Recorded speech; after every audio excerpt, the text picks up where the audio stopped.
That was the truth. उसके पास बंदा नहीं है, एंगेजमेंट डेट नहीं, एंगेजमेंट रिंग नहीं है, कोई प्लान्स नहीं है, पर क्या लहंगा पहनेगी इसके ख्वाब हैं। वो सिंड्रोम, द सभ्य ब्राइड सिंड्रोम, ये कि जो चीज पहले भी थी अब बहुत ज्यादा एक्सट्रीम है। The overvaluation of one day instead of focusing on the rest of life, the rest of married life. This is Mind, Body, Money with Ria.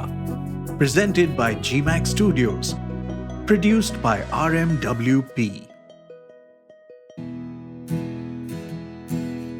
Mind body money with me Riya एक English podcast है जिसमें हम औरतों के मानसिक, शारीरिक और आर्थिक सेहत यानी कि मेंटल, फिजिकल और फाइनेंशियल फिटनेस की बात करते हैं।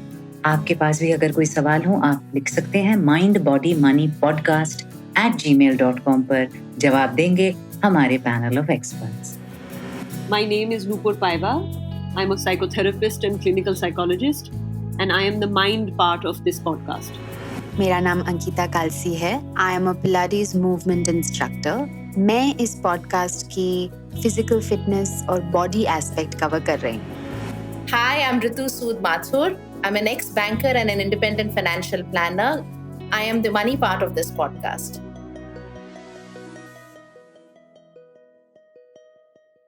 आदित्य चोपड़ा को दोष दें या करण जौहर को, बोले चूड़ियां या दिलवाले दुल्हनिया ले जाएंगे। आप शावा करो या ना करो, आप भी ये मानेंगे कि मेहंदी, संगीत और choreograph dance sequences by the entire family आपके परिवार के वेडिंग रिचुअल्स में पूरी तरह से शामिल हैं, चाहे आप कुलीन बंगाली हो या फिर केरलाइट क्रिश्चियन ही क्यों नहीं। Thanks to the movies, our grand big fat Indian weddings shown in the movies, we now have a monster called the Sabya bride. Or please, we mean no disrespect to wonderful designer and human being Sabyasachi. इस episode का नाम सिर्फ एक syndrome को identify करने के लिए है। उनकी तरफ कोई तोहमत नहीं है। He makes wonderful lehengas and beautiful clothes. But हाँ, मैं सभ्य ब्राइड बनूंगी ये एक ख्याल है, ये एक ख्वाब है, ये एक सपना है और अब ये एक सरदर्द है। वो सिंड्रोम, द सभ्य ब्राइड सिंड्रोम, ये कि जो चीज पहले भी थी अब बहुत ज्यादा एक्सट्रीम है। The overvaluation of one day instead of focusing on the rest of life, the rest of married life.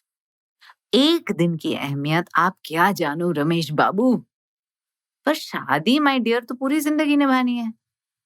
पता है मैं पहली बार कहाँ पे ये टकराई थी इस फ्रेज से, और Ritu will relate to me because when we started talking about this episode वो भी गलत समझी थी, जैसे मैं समझी थी कुछ साल पहले जब मैं कोलीग से बात कर रही थी एंड शी सेड मुझे ना सभ्य ब्राइड बनना है। मैंने सोचा वो सभ्य ब्राइड बोल रही है, मैंने कहा क्या मतलब, तमीजदार ब्राइड बनना चाहती हो तुम, दिखाना नहीं चाहती किसी को कि तुम कितनी पागल हो। शी सेड नो रे, Sabya bride, Sabyasachi lehenga I want to wear. I said, wow, I didn't know you were thinking of getting married. Congratulations. Wow. तुम्हारी शादी पक्की हो गई? She said, नहीं, कहाँ, मेरी कोई शादी पक्की नहीं हुई है। So I said, अच्छा, but you and your fiance must be talking about setting a date, right? She said, तो fiance भी नहीं है। मैंने कहा तो बॉयफ्रेंड और तुम ने कहीं तो ये बात की होगी ना, वो कहीं एंगेजमेंट के हिंट तो दे रहा होगा, तभी तो तुम मतलब सभ्या लहंगा की बात कर रही हो। Then she said, Riya, I'm single. I don't have a boyfriend. तो ऐसे तुम क्या, ये सभ्य ब्राइड कहाँ से आ गया? फिर तुम अपने लहंगे की बात क्यों कर रही हो जब जिंदगी में बंदा ही नहीं है तो? But that was the truth. उसके पास बंदा नहीं है, एंगेजमेंट डेट नहीं, एंगेजमेंट रिंग नहीं है, कोई प्लान्स नहीं है, पर क्या लहंगा पहनेगी इसके ख्वाब हैं। And it's okay. It's pretty. You might say, why you being a scroogey, bad-tempered old woman? लड़कियां सपने देख सकती हैं, जरूर देख सकती हैं, पर आप सोचिए जहां पे आपको पता नहीं आप किससे शादी कर रहे हो, आप कब शादी कर रहे हो, और आपने एक लाखों के लहंगे के ख्वाब देखने शुरू कर दिए, कितना प्रेशर आता है आप पर, आपके परिवार पर, और ये दिमागी जो या आर्थिक या शारीरिक जो तनाव है उसका क्या, मेंटल प्रेशर है to make this day, to make that lehenga and actually the wedding day perfect. क्योंकि फिल्म में क्या है, this is the last frame, यहाँ पे गाना आता है और हैप्पी एंडिंग हो जाती है और हैप्पीली एवर आफ्टर यहाँ से शुरू होता है। तो आप खुद को भ्रमित करने लग जाते हो कि अगर ये दिन परफेक्ट हो गया ना, तो बाकी सब भी परफेक्ट ही होगा। And that's what I think is a tremendously unrealistic expectation, which I would like Nupur to weigh in on. The importance of the wedding day versus the years of marriage. As we were talking about this topic, मैंने सोचा कि मैं एक दो ऐसे लोगों से थोड़ा पूछ लूं जो अभी या तो शादी करने जा रहे हैं इसी साल, या अभी इसी साल उन्होंने शादी करी है। तो Right, right. तो थोड़ा मैंने सर्वे किया, और इट टर्न्स आउट कि ये मेरा सर्वे सैंपल थोड़ा आपके सैंपल से अलग था, क्योंकि इन्होंने तो कहा कि इनको कोई फर्क नहीं पड़ता, और ये तो देख रहे थे कि आगे जाके मतलब इन्हें अपने पार्टनर्स के साथ जिंदगी बितानी। Right, which is I तो think very, very good. हाँ, तो मतलब obviously there is a greater mix than we might be aware of, because it's not rubbed in our face. मतलब the big wedding, the perfection, दो इतने जो outfits हैं वगैरह, इतने events हैं वगैरह, ये दिखता है। this is very loud, दिखता है। हाँ, और जो चुपचाप से कर रहे हैं अपनी शादियां, वो दिखता नहीं। दिखता नहीं। तो हाँ, what it seems to be is that ये perfection या जो हम image fantasy actually जो बना रहे हैं, ये किसके लिए बना रहे हैं? अपने लिए बना रहे हैं कि दूसरों को दिखाने के लिए बना रहे हैं? क्योंकि ये जो सब events जो आपने describe करे हैं, इसमें guest list भी बहुत बतेरे से हैं। These are not small events. No, no, no. These no, are no. large events that involve 800 people, 1000 people.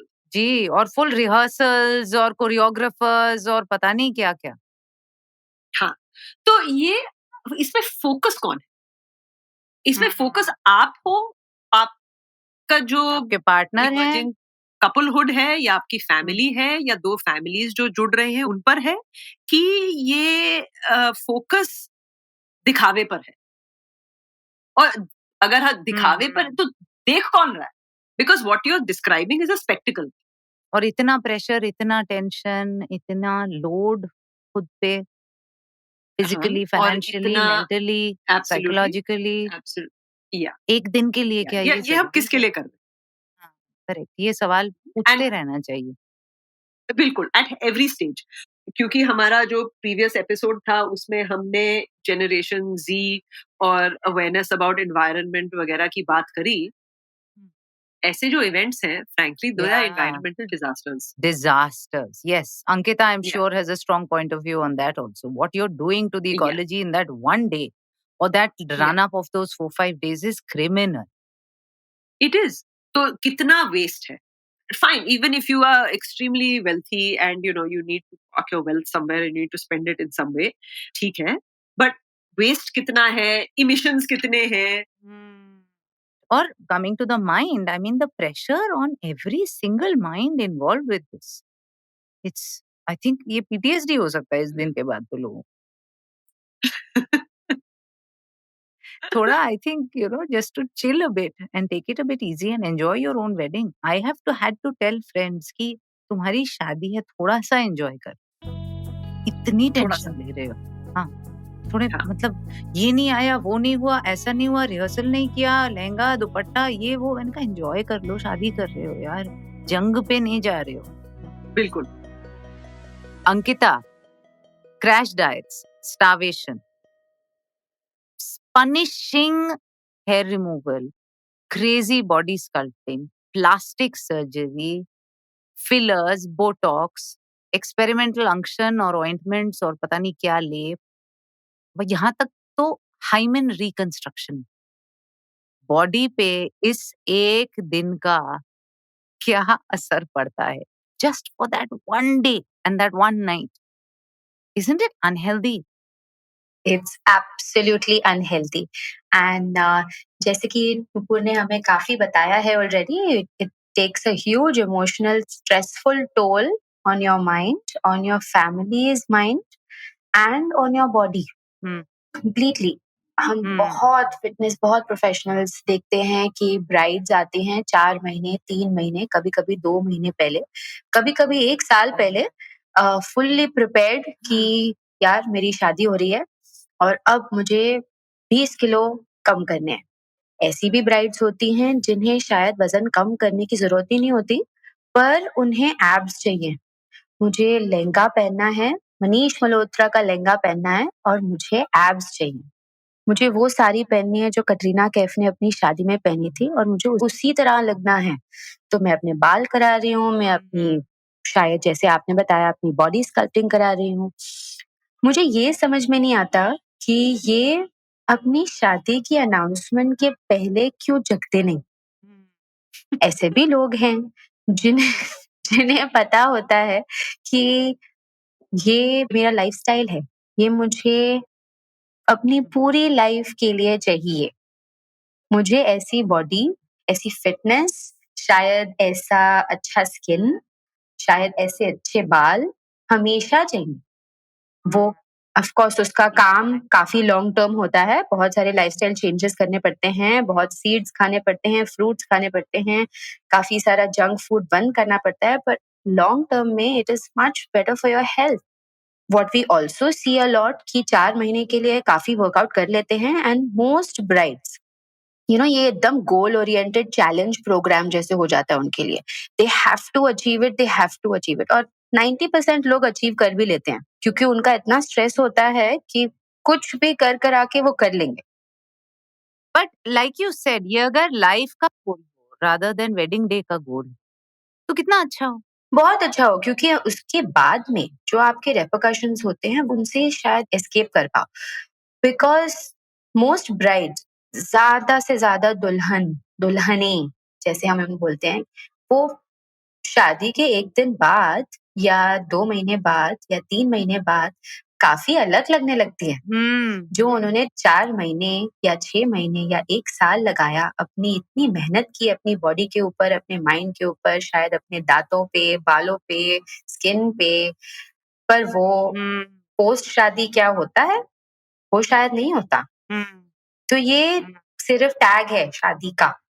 Right. और ये जो हम हर एपिसोड में बात करते हैं कि आपका जो सेल्फ वर्थ है, आपकी जो बॉडी इमेज है, शादी के जब महीने साल गुजरने लगते हैं, वो क्यों खोने लगती है। This over valuation of the wedding day also has a big role to play in it, क्योंकि आपने अपनी फिटनेस, अपनी बॉडी इमेज, अपनी जनरल फिजिकल वेलबींग के बारे में सोचा ही नहीं, आपने उस एक दिन के बारे में सोचा। एग्जैक्टली और जैसे कि आपने कहा क्रैश डाइटिंग वाला कल्चर, इसको भी हम क्रैश डाइटिंग वाला कल्चर ही बता सकते हैं। बिल्कुल भी काम नहीं करता। ये आपके ऑर्गन्स के लिए बहुत बहुत बहुत डेट्रिमेंटल होता है। आप अपने मेटाबॉलिज्म को पूरी तरह से डिफिकल्ट सिचुएशन में डाल देते हो। आपके ऑर्गन्स इतनी एफिशिएंटली काम नहीं करेंगे। शायद आपको डायबिटीज, शायद आपको शुगर लो प्रॉब्लम्स, शायद आपको ब्लड प्रेशर प्रॉब्लम्स हो जाएं। ये करने के बाद डेफिनेटली इमोशनल प्रॉब्लम्स तो बहुत देखी हैं हमने। फिजिकली भी मे बी आपका मसल मास कम हो जाए, फैट तो आपकी बॉडी में से लूज होगा ही, पर शायद आपकी मसल्स भी चले जाएं। दैट मीन्स दैट आपके बोन्स वीक हो जाएंगे। All in all physically crash dieting का कल्चर या ये चैलेंज लेना कि सिर्फ मुझे 4 महीने 6 महीने के लिए ये सुपर्बली क्रैश प्रोग्राम करके उसके बाद कुछ कंटिन्यू नहीं करना आपकी बॉडी के लिए बिल्कुल भी एडवाइजरी नहीं। Even though it is for that big absolutely marriage day. Spot on. और ये मतलब द लास्ट बिट कि यार ऐसी क्या सोसाइटल प्रेशर आ गई है, दिस इज 2022 कि आप हाइमेन रिकंस्ट्रक्शन करा रहे हो। क्या यार, are we living in the 17th century? क्यों करा रहे हो यार ये सब? What do you have to say about that pressure from society and traditional expectations की लड़कियां जा रही हैं हाइमेन रिकंस्ट्रक्शन कराने? I won't even get into what ruptured the hymen. It could be sex, it could be cycling, it could be swimming. Yeah. Nobody's business except yours, your body. Yeah. पर ये क्या load आ गई कि आप इस 2022 में hymen reconstruction करा रहे हो उस एक दिन और उस एक रात के लिए? I think this term comes from a very sad, not self-evolved, confident area of women or generation of people. Unfortunately, अगर आप ये सुन रही हैं और आपको लगता है ये आपको कराने की ज़रूरत है, तो प्लीज़ कोई सेल्फ हेल्प सीख कीजिए, प्रोफेशनल सीख कीजिए। आपको ये बिल्कुल भी कराने की ज़रूरत नहीं है बिकॉज़ इन द फ्यूचर ये आपकी बॉडी के लिए सेफ नहीं है। और आपको मोमेंटरीली शायद लगेगा दूसरों की वजह से कि शायद ये लोग मुझसे चाहते हैं, शायद मैं जिनसे शादी कर रही हूँ वो मुझसे चाहते हैं, पर ये सिर्फ मोमेंटरी चीज़ है। इन द लॉन्ग टर्म आपकी बॉडी वो ही होगी जैसे आपकी बॉडी अभी उसके पहले थी, और ये बॉडी का ख्याल सिर्फ आपको रखना है। That would be my advice. Absolutely. और माँ-बाप क्या सोचेंगे, सास-ससुर क्या सोचेंगे? अब हमने तो देख लिया एक प्रीवियस एपिसोड में कि सास-ससुर की दिक्कतें अगर आप सोचने लग जाओ तो उनको तो आपकी स्किपिंग से भी प्रॉब्लम हो सकती है। तो I'll be moving on to Ritu, of course, right now. But Nupur, hymen reconstruction is also a psychological and a mental decision. It's not just a decision about your body. But girls are doing it, and lots of girls are doing it just before their wedding. क्या आपको क्या कहना है इसके बारे में? रिया, ये तो सुन के ही I suppose it makes me grimace, क्योंकि जैसे मैंने पहले कहा, ये आप किसके लिए कर रहे हो? Is this about proving something? I guess. And if it is, then to whom? Yeah. ये आप किसको क्या प्रूव करना चाहते हो? अपने आप को या अपने पार्टनर को? Is this a sexual partner who doesn't know anything about your previous life? It could be an arranged marriage. You know, I don't know if you and Ankita and Ritu have heard about the blade or the pin tucked into the dupatta or the chunni. Cut a bit and drop a few drops of blood on the bed. ये बहुत common है India में, बहुत ज्यादा common. जो hymen reconstruction नहीं afford कर सकते, उनके लहंगे में कहीं एक पिन या ब्लेड होता है, तो just cut a finger and drop some blood on the bed. मतलब मुझे वो ट्राइबल विलेजेस की याद आ रही है कि वो चादर लेके गांव वालों को दिखाया जाता है कि देखो इस पे खून है, we got a virgin to a house. पर ये होता है, आज भी होता है, अर्बन सिटीज में होता है। और इसमें Ankita will back me up on this कि हाइमन का फिक्स रहना सेक्सुअल एक्टिविटी के साथ कोरिलेशन है तो है नहीं, कॉजेशन नहीं है, बिल्कुल भी नहीं। because the hymen can break by doing many kinds of things. Why? Vigorous Exactly. activity, हाँ. swimming, Yes. Horse riding, Cycling. yes. Yeah. And these are the most common ones. And Right. Yoga. Yes, thank you. So this is a tribal or Yeah. primitive, let's just say, preoccupation, जिसके अब इस generation में जगह नहीं है। नहीं होनी चाहिए बिल्कुल भी। कि एक एपिसोड में हम बात कर रहे हैं कि we are looking at experiences over Assets. Investments in over physical assets, और here we are trying to reconstruct a physical asset. तो आयरनी बहुत है यहाँ पे, एसेट भी नहीं सेम है। जनरेशन उसको एसेट बनाया जा रहा है। हाँ, करेक्ट, बहुत ज्यादा बनाया जा रहा है। एग्जैक्टली लाइक नुपुर सेड, अगर आप, क्योंकि हम औरतों से मेनली बात कर रहे हैं यहाँ पे, और अगर आप एक औरत की नजरिए से देखें तो ये आपको बिल्कुल भी बेनिफिट नहीं करता। अगर हम यहाँ पे कुछ बोलें कि अगर आप किसी और को कुछ बोल रहे हो करने के लिए, आपके लिए for your sexual pleasure, it would make sense, but ये तो आपके प्लेजर के लिए भी नहीं है। There you go. Okay, you know, there is a huge financial ramification to the Sabya bride, to that overvaluation of the wedding day. It is an industry. Ritu, ये मैंने पढ़ा कि according to a KPMG report of a few years ago, Indian wedding industry अपने आप में करीब 40-50 billion dollar की है। It is the second largest wedding market after USA, जो 70 बिलियन डॉलर्स की है। इसके अंदर वेडिंग टूरिज्म अपने आप में कुछ 460 बिलियन रुपीस, अब मैं रुपीस की बात कर रही हूँ, मैं कन्वर्ट नहीं कर सकती, आइडियली दोनों सेम होना चाहिए था। कुछ 450-500 बिलियन इंडियन रुपीस का तो वेडिंग टूरिज्म ही है। लाखों रुपए खर्च होते हैं। मेरी एक कोलीग ने बहुत अच्छा बोला था जब ऐश्वर्या और अभिषेक की शादी हुई थी कि अरे इसके मेहंदी के लहंगे के खर्चे में तो मेरी पूरी शादी हो गई। But this again comes from a shift, and as I was telling Nupur, I blame Karan Johar for this shift, which is focused, and weddings were always important. Nobody is saying weddings are not important, but the wedding day overvaluation today is so disproportionate. उस एक दिन का मोल emotional, psychological or financial compared to the decades you have to stay married. ये पैसा मतलब without sounding like a Scrooge, isn't it a colossal waste of money also? वैसे रिया, I have a different take on this. Mm-hmm. You can think of it as a colossal waste अगर आपको societal pressure Hmm. हो कि आप वो पैसा spend करें, Right.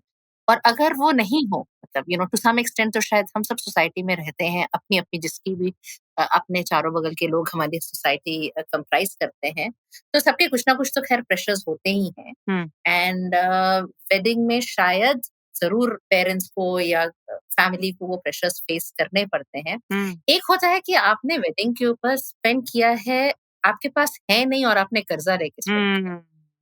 That I think is exceedingly wrong. अगर हम सोसाइटल प्रेशर की वजह से ऐसा कुछ कर रहे हैं. Right. I'm right, sure right. कुछ फैमिलीज होंगी जहां unfortunately I think outside of maybe metros or maybe in some metros also, in some part of the society money is still exchanged in marriages. हाँ वो gift So विफ्ट I बोल think- देते हैं, स्त्रीधन बोल देते हैं, है तो dowry he. So that's a high cost to be the Sabya bride. But but having said that, there is another flip side to it कि wedding yes बहुत बड़ी इंडस्ट्री है, बट ये सभ्य ब्राइड बनने का जो सपना है और जो करण जौहर ने जो larger than life wedding celebrations का जो ऑरा क्रिएट किया है, हम्म.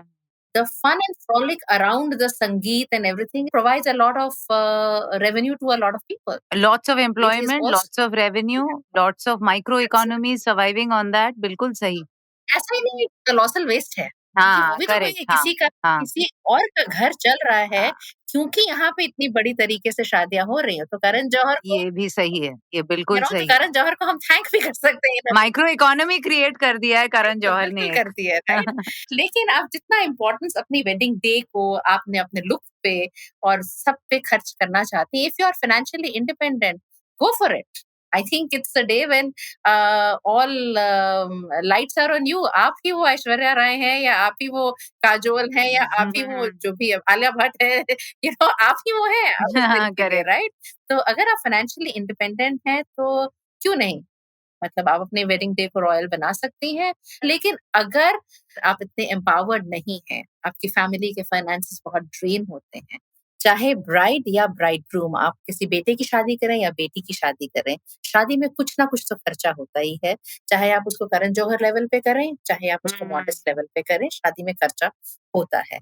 And on the money aspect, I would really like to urge everybody who's parents to children and उनके बच्चे बड़े होके कुछ ना कुछ तो at some point in time एक ये लमसम खर्चा होता है जो खड़ा होगा आपकी जिंदगी में. तो अगर थोड़ा थोड़ा करके आप हर मंथ एक SIP इस गोल से शुरू कर दें, जो भी आपकी लगता है कि आपके बच्चों की शादी की उम्र होगी, उस समय तक कितना आपके हिसाब से आप खर्चा करेंगे, अगर वो एक लमसम आप बिल्ड कर लें over a period of time, may be आपके जब जैसे बच्चे पैदा होते हैं या किसी भी उम्र में, तो it gives you the comfort कि धीरे धीरे आपने वो जोड़ लिए हैं पैसे, तो आपको वो डिस्कम्फर्ट नहीं होगा कि हाय मैं अब क्या करूं और मेरे पॉकेट के ऊपर बहुत ज्यादा प्रेशर ना आए. तो ये मैं सलाह दूंगी कि अगर आपके बच्चे अभी आप अगले 1-2 साल में अगर आपके बच्चे शादी लायक नहीं हैं और आपके पास कुछ 5-6 साल हैं, तो प्लीज थोड़ा थोड़ा करके आप इन्वेस्ट करिए, एक SIP शुरू करिए जिसमें आप एवरी मंथ थोड़ा अमाउंट आप इन्वेस्ट करें ताकि आपके पास इनफ हो शादी के लिए, मॉडेस्ट और otherwise. Very good advice, Ritu, and I'm sure, yeah, nobody wants to be surprised. But मैं एक बात के साथ आपको यहाँ छोड़ना चाहूंगी. माँ बाप हमारे देश में बचपन से ही शादी के लिए पैसे जोड़ते हैं, लड़की के लिए खासकर. लड़कों का तो फिर भी वो देख लेते हैं, बट शादी की सेरेमनी वगैरह के लिए तो पैसे जोड़ते ही हैं माँ बाप. मैं एक थोड़ा सा रेवोल्यूशनरी थॉट यहाँ पे इंट्रोड्यूस करना चाहूंगी, क्योंकि ये मैंने खुद देखा है होते हुए, and I'm pretty proud of it because I've seen it in my family. I think when we get married, we are nowadays, at least in urban India, above 25. मेरे हिसाब से लड़के लड़की को अपनी शादी पे खुद खर्चा करना चाहिए. ये बर्डन माँ बाप पे होना ही नहीं चाहिए. तुमने प्यार किया या तुमने चॉइस किया, खासकर if you've chosen your life partner. If somebody is imposing that life partner on you, then let them pay. But if you've chosen your life partner, then pay for your wedding, man. Why are your parents paying for the wedding? Actually, absolutely. If you're earning and you can afford, you should pay for your own wedding. But flip side यहाँ पे रिया ये भी है कि sometimes a wedding ceremony or a wedding function is a social function for the parents as well. So this is what the society is Very made of. often It's bride and groom are the least important thing. least important. वो कुछ और ही हो रहा होता है वहाँ पे, तो माँ बाप ही करें फिर. बिल्कुल. देखो, मेरे तो बहुत स्ट्रॉन्ग व्यूज हैं एक्चुअली इसके बारे में कि ना किसी और को आपका जीवन साथी चुनना चाहिए, ना ही किसी और को उस दिन के पैसे भरने चाहिए जब आप उस साथ का ऐलान समाज के सामने रखो या करना चाहो, जिस भी तरह से आपको पसंद हो. नहीं, माँ बाप को भी नहीं. अब ये मेरी पर्सनल थिंकिंग है, हो सकता है आप सहमत हो ना हो, तो जरूर बहस कीजिएगा मेरे साथ जमकर. ट्विटर या फिर इंस्टा पर मेरा हैंडल है @Ms.Riya Mukherjee, MSRIYAMUKHERJEE. नहीं तो ईमेल कीजिए, not just to fight with me, but about any queries you have about your mental, physical or financial health. Our email ID is mindbodymoneypodcast@gmail.com. Thank you to my panelists. आप अगर उन्हें ढूंढ रहे हैं तो कहाँ ढूंढ सकते हैं? If you need mental health advice or guidance, you can reach me, Nupur Paiva, on my Instagram handle, Emotion Center, or by email, nupurdp@gmail.com. If you need any physical fitness advice, you can reach me on Pilates by Ankita. That is PILATES by Ankita on Instagram. Please DM me and I will get back to you. If you need financial advice or guidance, you can reach me, Ritu Sood Mathur, at my email, ritu, RITU, @megriar, MEGRIAR.com. और हमारे इस podcast को बढ़ावा देने के लिए please इसे follow करें, लाइक करें, सब्सक्राइब करें, दूसरों को बताएं और खुद भी आदत बनाएं to listen to us and to value your mind, body and money.